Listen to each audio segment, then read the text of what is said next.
नमस्कार दोस्तों, power of knowledge में आपका स्वागत है। और आज हम C++ के अंदर कर रहे हैं एल्स इफ स्टेटमेंट के बारे में। देखिए, कई बार हमारे पास क्या होता है कि किसी भी वर्किंग को परफॉर्म करने के लिए मल्टीपल कंडीशंस होती है। मतलब कई केसेस हमारे पास ऐसे हो जाते हैं जहां पर दो कंडीशन के अंदर काम नहीं चल सकता, तो उस केस के अंदर हम एल्स इफ स्टेटमेंट का यूज कर सकते हैं। लेकिन कब? जब पहली कंडीशन फॉल्स हो जाए। अगर मेरी पहली कंडीशन फॉल्स है तो मुझे उसके एल्स पार्ट में जाना है और एल्स पार्ट में कंडीशंस को लगाना है। तो हम यहाँ पर क्या कर रहे हैं, इफ एल्स इफ लेजर के अंदर a user can decide among multiple options the C++ if statement are executed from top down. कि अगर मेरी स्टेटमेंट इफ की है C++ के अंदर तो वो टॉप डाउन अप्रोच को फॉलो करती है। पहले फर्स्ट कंडीशन चेक होगी, फिर सेकंड कंडीशन चेक होगी, फिर अदर कंडीशन चेक होगी। इस तरह से हमारी वर्किंग चलती है। As soon as one of condition controlling the if is true, और ये तब तक चलती है जब तक आपकी कंडीशन ट्रू उसको नहीं मिल जाती। जैसे ही उसको अपने से रिलेटेड कंडीशन मिलती है वो कंडीशन एग्जीक्यूट होती है और बाकी सभी कंडीशंस वहां पर बाईपास कर दी जाती है। और अगर कोई भी कंडीशन आपकी ट्रू नहीं है तो क्या होता है, जो हमारी फाइनल एल्स स्टेटमेंट होती है उसको एग्जीक्यूट किया जाता है। तो जैसे सिंटैक्स है, सिंटैक्स मेरे पास इफ का एल्स पार्ट, एल्स में इफ और फिर उसका एल्स पार्ट। तो अगर कोई भी कंडीशन एग्जीक्यूट नहीं होगी तो ये जो एल्स में आपको एल्स पार्ट मिल रहा है वो उसको एग्जीक्यूट करेगा।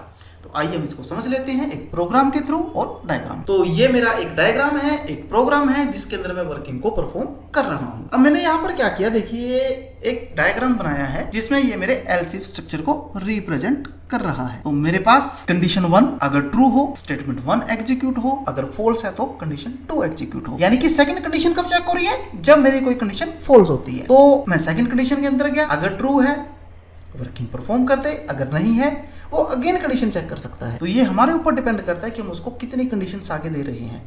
फिलहाल प्रोग्राम के अंदर मैंने 2 ही कंडीशंस ली हैं और तीसरा उसका एल्स पार्ट लिया है। तो जो मेरी वर्किंग है वो कंडीशन 2 तक चलेगी और उसके बाद वो उसको एग्जीक्यूट करना बंद कर देगा। तो देखिए मैंने यहाँ पर क्या किया है, 2 वेरिएबल लिए, उनको वैल्यूज प्रोवाइड। अब मैं यहाँ चेक करता हूँ if a greater than b, कि अगर a b से ग्रेटर देन है, अगर मेरा a b से ग्रेटर देन है तो वर्किंग को परफॉर्म करे a इज ग्रेटर। मेरी a की वैल्यू 10, b की वैल्यू 20। चेक करते हैं। मैं कंडीशन 1 में गया, चेक किया क्या a ग्रेटर देन b है, क्या a b से ग्रेटर है, नहीं। वो क्या करता है, वो फॉल्स में जाता है और वहां उसको एक और कंडीशन मिलती है, क्या a b से लेस है, कहते हैं यस a b से लेस है। तो आप प्रिंट कीजिए b इज। सपोज कीजिए a की वैल्यू 20, b की वैल्यू 10।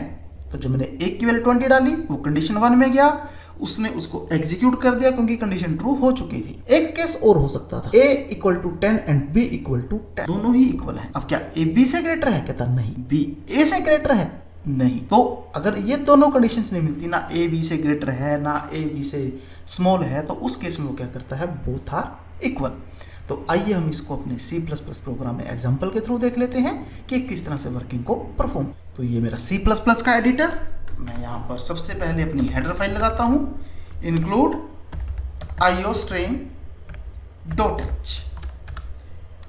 इसी तरह से include conio.h।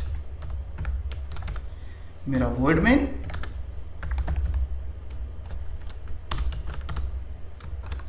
और यहां पर मैंने दे दिया int a, b, clear screen,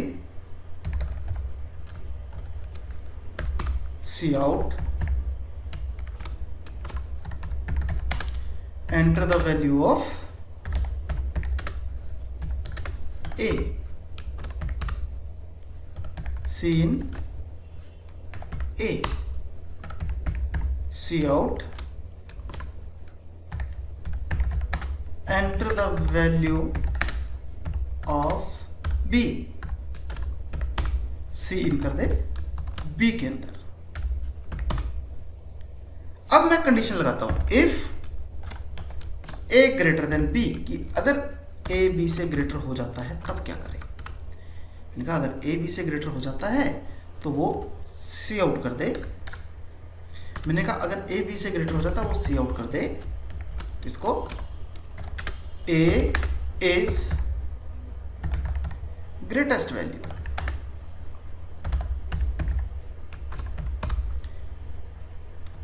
इसी तरह से अब अगर a b से ग्रेटर नहीं है तो वो एल्स में गया।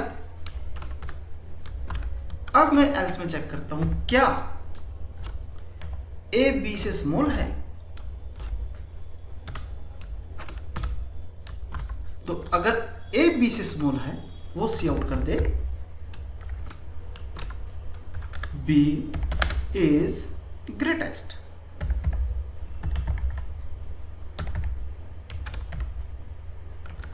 लेकिन अगर उसको ये कंडीशन भी ना मिले, अब अगर कोई वैल्यू देखो, किसी भी वैल्यू के दूसरी वैल्यू के साथ तीन तरह के ही रिलेशन हो सकते हैं, या तो वो ग्रेटेस्ट होगी, या वो स्मॉल होगी, या वो इक्वल होगी।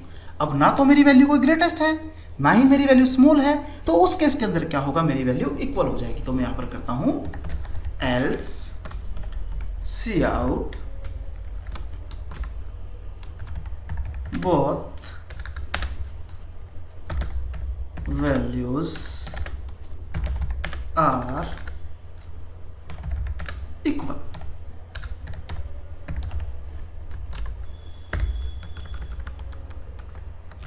तो इसी तरह से मैं अपने प्रोग्राम के अंदर गया और मैंने यहां पर इसको गेट कैरेक्टर कर दिया। मैं प्रोग्राम को रन करता हूं,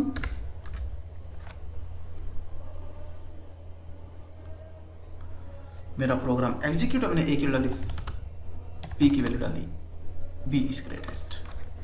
अगेन प्रोग्राम के अंदर गया, ए की वैल्यू डाली, बी की वैल्यू डाली, ए इज ग्रेटेस्ट। अब बोथ आर इक्वल। तो ये आपके ऊपर डिपेंड करता है कि आप किस तरह की वर्किंग को यहाँ पर परफॉर्म करना चाहते हो।